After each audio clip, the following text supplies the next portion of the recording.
The GameCube is one of the greatest video game consoles of all time. It single-handedly shaped an entire generation and gave us so many great new IPs that wouldn't have existed otherwise if the GameCube had never been a thing. And much like most video game systems at the time, it had its own special limited edition variants released. The limited editions we're going to be talking about today are the rare ones, because trust me, there's a good handful and even some you might not have even known about. Welcome to the world of rare GameCube. The only place where you'll find an entire GameCube themed after a beer, because why not, you know? Anyways, without further ado, let's start off by talking about the first rare GameCube system, the Pokémon XD Gale of Darkness GameCube. Now, out of all the GameCubes I'm going to talk about today, this is the only one I actually own, and it also happens to be one of the more affordable of the bunch, going for around $179 loose according to price charting sites. At the end of the day, this GameCube is nothing more than a simple platinum silver GameCube with a custom faceplate, but honestly, I think its simplicity really adds a lot of charm to the console. Plus, Pokémon XD as a game is pretty unique in the realm of other Pokémon games, so to have an entire console themed around it is pretty cool. Under 10,000 of these systems were even produced, making it fairly rare, but not as rare as some of the other systems we're going to talk about today. Moving on, we have the Tales of Symphonia GameCube, which is very similar to the Pokémon XD one, where the only defining factor of the console is the custom faceplate that it has. This system does have one other unique feature though, with its odd green color. Speaking of which, in Japan, this particular system actually came with a green Game Boy player, and would you believe me if I told you this was the only way to get a Game Boy player in that color? Yeah, for some odd reason, when the console released in Europe, the Game Boy player just wasn't included, so to all you Europeans out there, I sure hope you weren't planning on having a green Game Boy player. Under 10,000 of these systems were produced in Japan,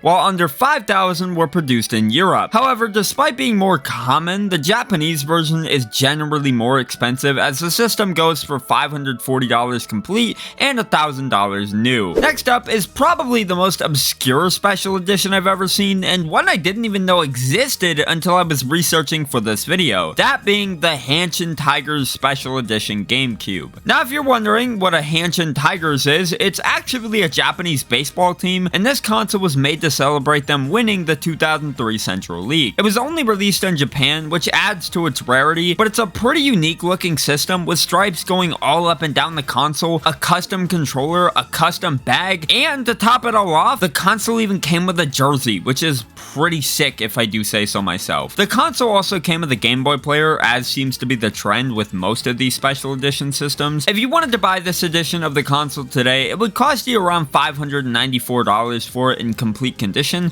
while buying it new would cost you a grand total of $1,600, which is pretty insane for a GameCube if you ask me. The next GameCube on our list is the Donkey Konga GameCube, based on the original Donkey Konga game. Donkey Konga, if you're not familiar, was a series of rhythm games featuring Donkey Kong himself. Now, I've only played Donkey Konga 2, but I can tell you from experience, these games are not very good. But if you just so happen to be one of the 5 Donkey Konga fans in existence, then this special edition GameCube is just for you. This system is definitely one of the hardest to find any information on, as there's only one listing on eBay that I found for $650, and there aren't too many images out there of it. Much like the Pokemon GameCube, there were only 10,000 of these consoles produced, and it came bundled with the Donkey Konga bongos as well as the game itself. Moving on, we have the Metroid Prime bundle GameCube, and I'm not gonna lie, this one's kinda lame, at least in North America anyways, as the GameCube we got in the bundle was just a regular platinum silver GameCube, making it pretty uninteresting. The European version though is the real prize, as other than the special box, which was different than the box that the US received, this version featured a custom faceplate on the console itself, which makes the bundle way cooler than what we got over here. The next console we have to talk about is the Gundam Char Edition GameCube, and I gotta say, this one's pretty damn cool. This GameCube is in this really nice red color, featuring a darker red version of the Game Boy player, as well as a custom red controller, and it even comes with a pretty sick looking Gundam figurine. This one was another edition, only released in Japan, and it's definitely the best of these GameCubes I've talked about so far. If you were to get a special edition GameCube, this one is definitely the best bang for your buck. If you happen to have $1,000 to get it complete, or $3,000 to buy it brand new anyways. If you don't happen to have $3,000 lying around, a much cheaper option is the Japanese exclusive Metal Gear Solid Twin Snakes GameCube, which is nothing more than a platinum silver GameCube with a custom faceplate and the game included. This bundle goes for around $710 complete and an absolutely insane price of $1,900 to get it brand new. Now for all my alcoholics out there who really love the GameCube, boy do I have a surprise for you. May I present to you the Heineken GameCube, awarded to those who bought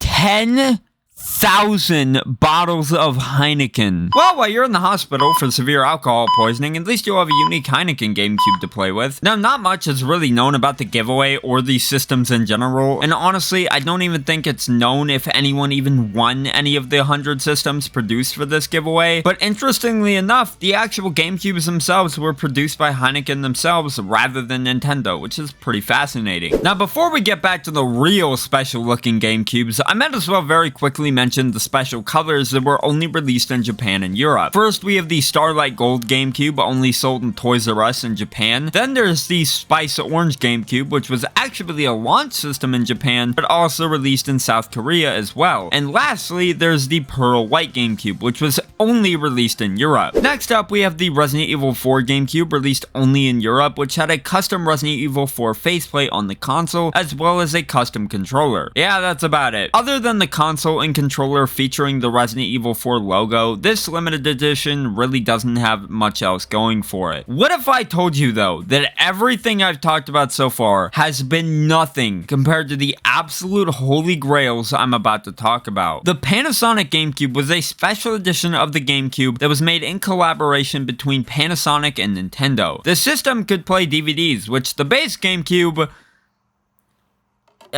could not do. Overall, I really like the design of this system, as it has this futuristic look to it that really adds a lot of charm to it. The system was only released in Japan in December of 2001 for 39,800 yen or $269 USD, and if you wanted to buy this system nowadays, it would run you around $1,000 even in loose condition. Then there's the Final Fantasy Crystal Chronicles bundle, which only had 150 units produced and had a unique glossy white color, making it different from the Pearl White edition mentioned earlier. Lastly, we have the MTV consoles, which were released in Europe in 2003 and given away as a part of a contest ran by, you guessed it, MTV. In total, there were 5 variations released, with each being produced in single-digit amounts. These, in my opinion, are amongst the cooler looking of the rarer consoles I've talked about today, as they just scream 2000s with their aesthetic. With that though, that's most, if not all, of the rare GameCubes that were made. However, I am aware that there were some I ended up missing, such as the IBM GameCube, which didn't have enough information on it for me to really talk about at length, and the ATI GameCube, which was given away to ATI employees that helped during the development of the GameCube. So I mean, no shit that was gonna be rare. Anyways, with that being said, I'm gonna go buy 10,000 bottles of Heineken because I really want that GameCube.